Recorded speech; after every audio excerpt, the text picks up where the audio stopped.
Roommate's name. Mia Thomas.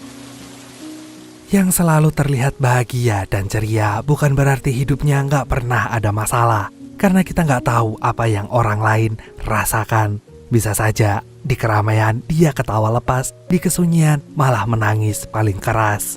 Apapun itu masalahnya, jangan pernah merasa menjadi orang yang paling menderita. Percayalah, gak ada yang baik-baik aja di dunia ini. Semua sama-sama sedang berjuang melewati masalahnya masing-masing. Jadi tetap semangat buat kamu yang lagi berjuang. Selamat nonton dan selamat beristirahat.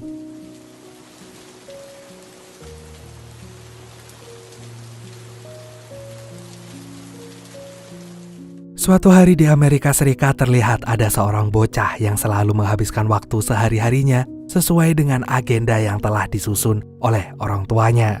Bahkan kemanapun dia pergi, para pengawal pasti akan mengikutinya karena satu dunia mengenal siapa dirinya. Ya, ia adalah Samantha Mackenzie, anak tunggal dari seorang presiden Amerika Serikat yang bernama John Mackenzie.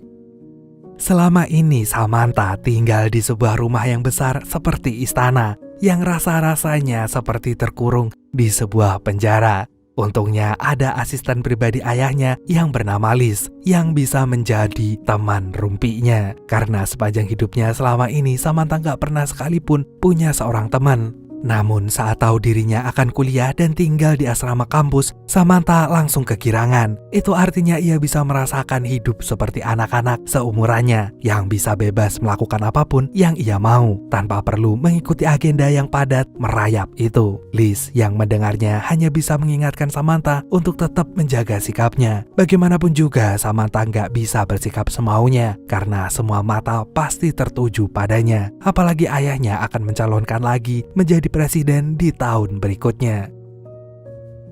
Di tengah malam ketika semua orang sedang terlelap, Samantha menyelinap pergi ke dapur untuk melahap kue coklat favoritnya. Dan gak lama kemudian sang ayah datang dan malah ikut-ikutan melahap kue coklat itu.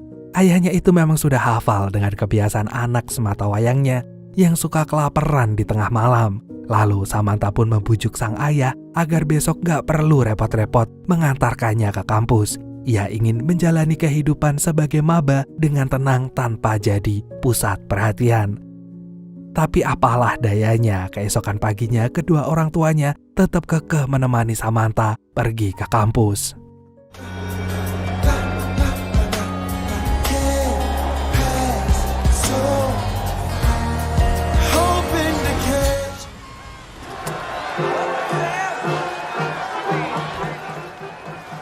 Roommate's name. Mia Thomas. Samantha kemudian berjalan ke kamar asramanya. Ibunya memberitahu Samantha kalau nantinya ia akan sekamar dengan seorang wanita bernama Mia. Lalu Samantha dinasihati ayah dan ibunya agar selalu menjaga dirinya baik-baik. Setelah itu mereka pun berpamitan untuk menghadiri kampanye selanjutnya. Meski begitu, Samantha tetap berada di bawah pengawasan 4 pengawal pas pampres.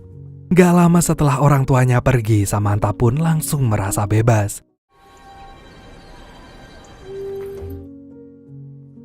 Sesaat kemudian, Mia datang sambil ngomel-ngomel saat tahu dirinya ternyata sekamar dengan anak presiden. Gak mau dirinya ikut dikekang, Mia detik itu juga ingin pindah kamar. Namun Samantha mencegahnya dengan menunjukkan rasa kecewanya karena Mia nyatanya gak sesuai dengan moto hidupnya yang siap melakukan apapun. Dan akhirnya Mia pun mengurungkan niatnya. Lagian berkat sekamar dengan Samantha, ia jadi kecipratan merasakan fasilitas mewah di kamar asramanya. Ia lalu mengajak Samantha party, tapi sayangnya Samantha gak bisa karena ia harus bertemu dengan rektor dan para dekan di kampusnya itu. Sepanjang pertemuan itu Samantha mendadak menyesali keputusannya. Ia seharusnya ikut party bareng Mia aja daripada tersiksa menahan bosan. Besoknya saat perkuliahan dimulai, semua mahasiswa yang ada di sana tampak gagal fokus dengan kehadiran Samantha. Bahkan dosennya lagi ngejelasin materi, gak ada yang dengerin. Hal itu lantas membuat Samantha merasa risih. Untungnya ada seorang cowok yang langsung mengalihkan perhatian dengan mengajukan sebuah pertanyaan yang membuat Samantha terkesima. Setelah kelas berakhir, Samantha segera berterima kasih dengan cowok itu dan mengajaknya kenalan. Rupanya nama cowok itu adalah James. Mia yang melihatnya pun langsung ledekin Samantha kalau selera cowoknya ternyata oke juga. Mendengar ledekan Mia, Samantha pun hanya senyum-senyum sendiri. Sorenya Samantha dan Mia pergi ke acara tahunan kampus dengan memakai kostum bikini. Mia lalu menceburkan dirinya ke kolam, sementara Samantha berusaha enjoy dengan acara itu.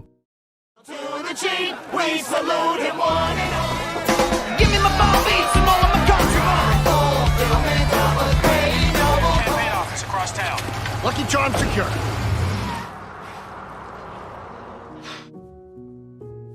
Akibat kejadian barusan, Samantha langsung dibawa ke kantor ayahnya. Ia kemudian meminta sang ayah untuk mengurangi pengawalannya. Jika ayahnya bersikeras gak mau melakukannya, Samantha bersumpah akan berhenti kuliah aja. Karena kalau terus-terusan begini selamanya, Samantha gak akan pernah punya temen. Lagian ayahnya kan pasti pernah seumuran dengannya. Seharusnya paham dong kalau anaknya juga ingin hidup seperti anak yang lain. Dan akhirnya ayahnya pun setuju. Jadi sekarang Samantha hanya dikawal 2 orang pengawal.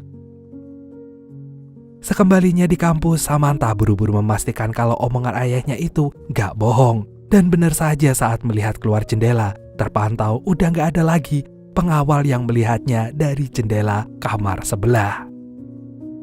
Di hari selanjutnya ketika Samantha lagi jalan-jalan sama Mia yang gak sengaja melihat sekumpulan mahasiswa sedang mendengarkan orasi tentang betapa buruknya kepemimpinan ayahnya selama menjabat menjadi presiden. Di situ Samantha hanya menyimak tanpa mengeluarkan sepatah kata pun, dan pas diajak berdebat Samantha malah segera angkat kaki. Gak mau Samantha kepikiran, Mia pun mengajak Samantha untuk seru-seruan aja.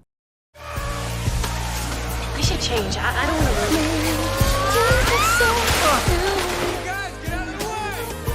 You coming or not? Watch the line.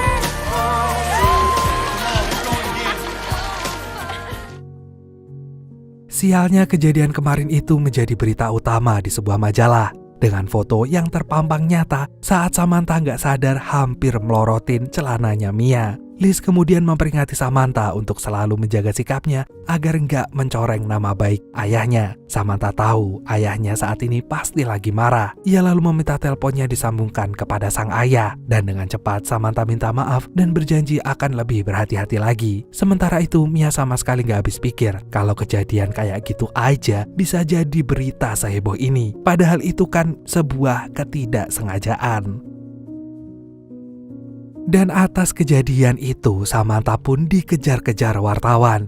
Dan di keadaan yang lagi genting-gentingnya seperti itu, Mia gak kunjung membukakan pintu kamarnya. Hingga akhirnya Samantha berlari masuk ke kamar penjaga asrama. Yang ternyata kamar itu adalah kamarnya James. Sontak saja Samantha kaget bukan main. Dan setelah menunggu cukup lama, wartawan masih aja setia berada di depan asrama itu. Lalu James pun punya ide. James meminjamkan hoodie dan topinya untuk Samantha agar ia bisa mengelabui wartawan di luar sana. Mereka kemudian keluar asrama dengan santuinya. James lantas mengajak Samantha makan di sebuah kafe. Pas Samantha ingin tahu lebih banyak tentang James, cowok itu malah ngomongin hal-hal random seperti kura-kura jantan yang mendengkur dan yang betina mendesis. Karena bagi James kehidupannya sama sekali gak ada yang menarik untuk diceritakan. Dan gak lama kemudian datanglah seorang nenek-nenek yang minta izin ingin foto sama Samantha. Tentu saja Samantha langsung mengizinkannya. Dan setelah itu Samantha dan James pun kembali melanjutkan perjalanan mereka. Apesnya wartawan kembali mengetahuinya.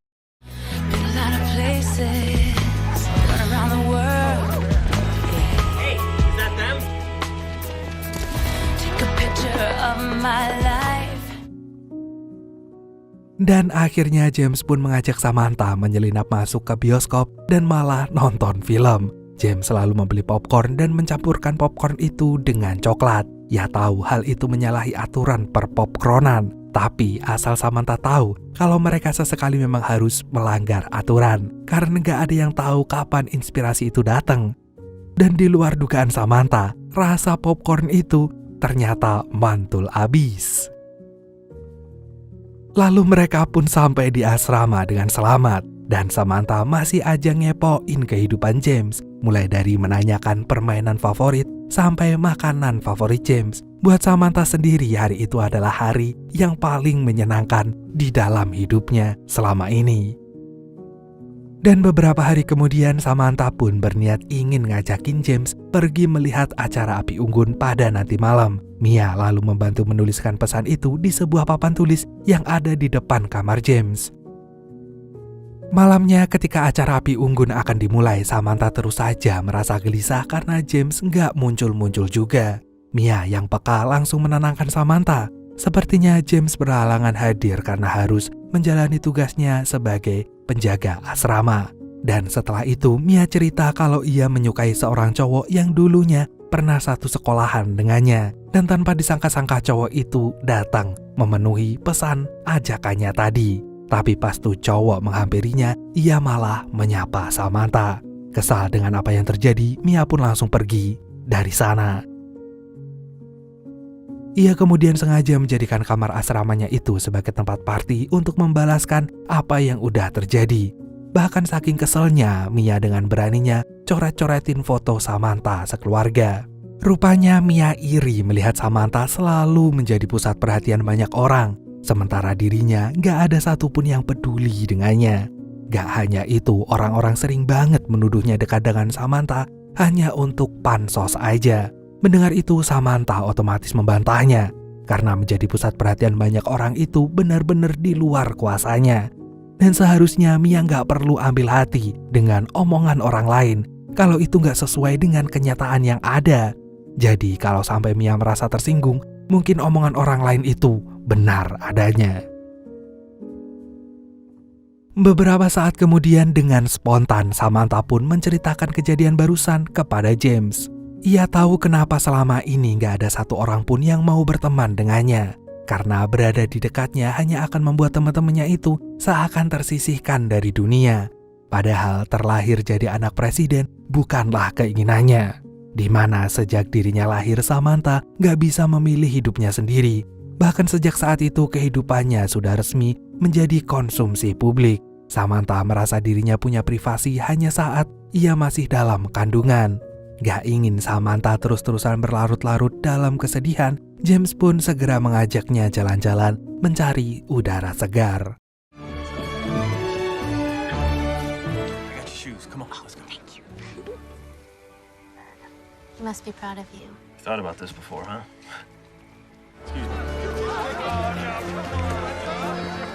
I like your bracelet. Thanks. It's from my dad.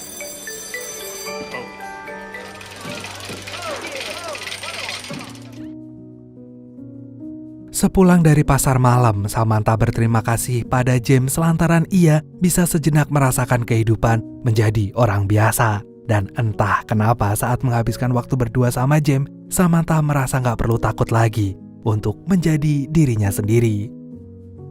Sewaktu kembali ke kamar asramanya, Mia ternyata udah menunggunya dan ia menyesali semuanya.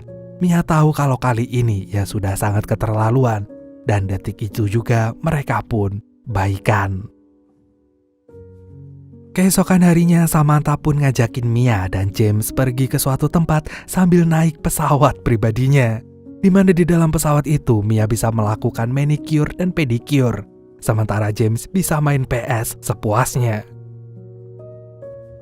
Rupanya Samantha ngajak mereka untuk menghadiri sebuah pesta. Lalu Samantha mengenalkan Mia dan James dengan kedua orang tuanya.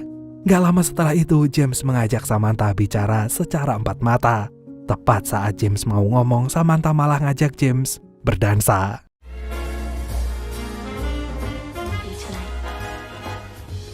Tonight I am making it.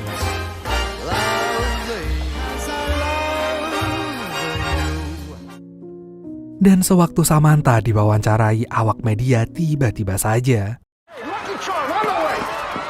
Go! Go! Lucky Charm is out. Lucky Charm secure. begitu tahu James adalah agen pengawal rahasia, hati Samantha pun seketika hancur sehancur-hancurnya. Di rumah, Samantha meminta penjelasan dari ayahnya.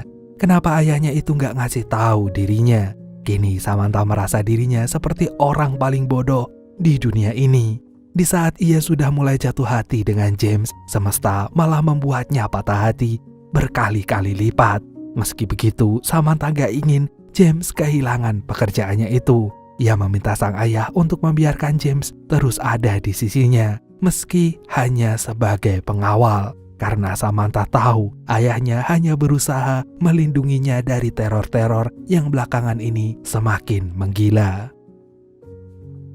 Besok paginya James gak lagi pura-pura menjadi mahasiswa, apalagi penjaga asrama. Sekarang ia sudah berpenampilan sebagai seorang pengawal. Dan sewaktu James mengajaknya bicara, Samantha langsung pura-pura budak. Dan untuk membuktikan perasaannya gak bertepuk sebelah tangan, Samantha sengaja membuat James cemburu dengan mengencani seorang cowok. Bahkan ia nekat mengubah penampilannya menjadi yang bukan Samantha banget. Dan ia pun semakin menggila tepat saat dirinya mabuk berat.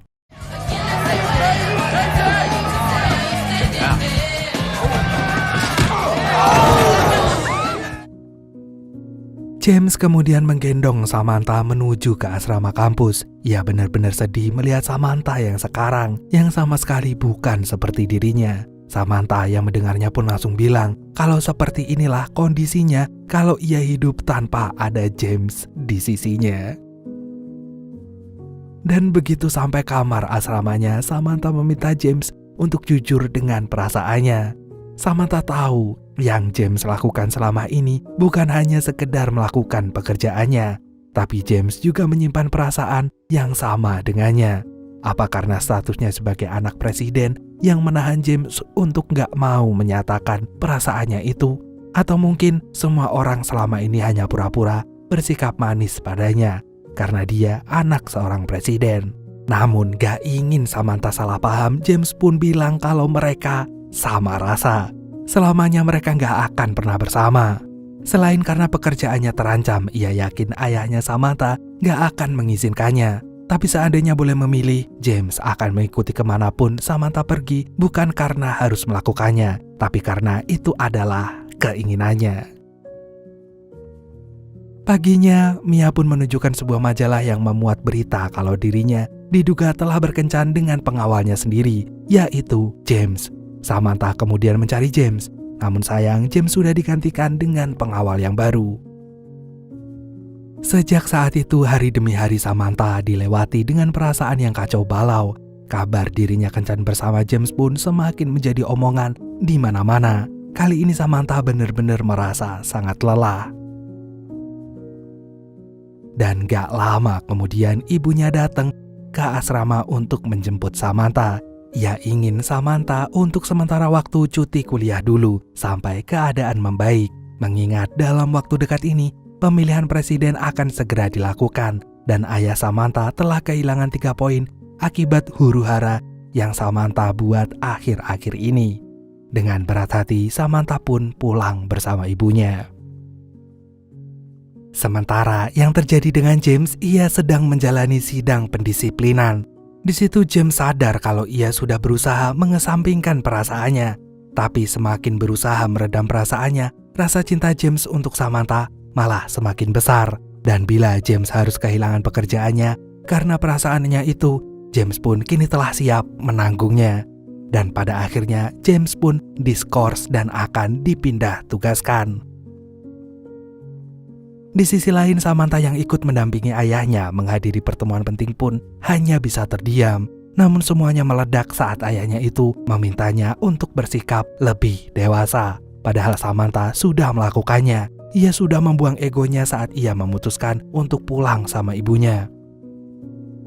Dan singkat cerita, ayah Samantha kembali terpilih menjadi presiden untuk kedua kalinya.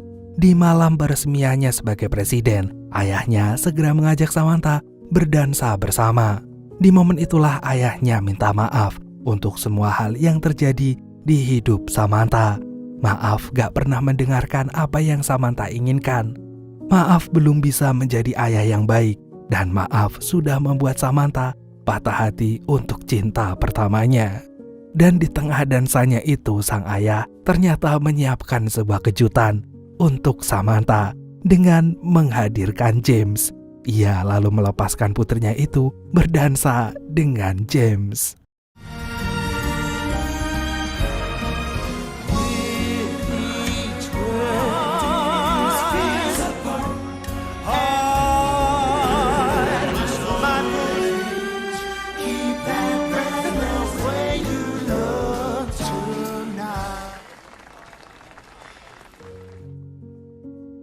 Selesai berdansa, James pun pamitan ke Samantha kalau sekarang ia akan dipindah tugaskan ke luar kota. Ia kemudian memberikan sebuah kunci mobil yang siap membawa Samantha melangkah ke perjalanan hidup selanjutnya, di mana saat ini ayahnya telah membebaskannya. Dengan cepat Samantha segera melihat mobil impiannya sejak dulu, dan ia pun siap memulai hidupnya yang baru. Meski akan selalu ada bayang-bayang sebagai anak presiden, dan filmnya pun selesai dengan happy ending. Maybe it's something in the water, or maybe we just hit the end of the road. Right now it doesn't even matter. It's too late not to let it go. And that's why I wish you the best and say goodbye. You start to get dressed and then we cry, 'cause we both know it's gonna hurt, but not as much as this does. We had a good run, don't say we didn't. I was your first love, and you were my first one. Cheers to all the memories, the venom and the remedy.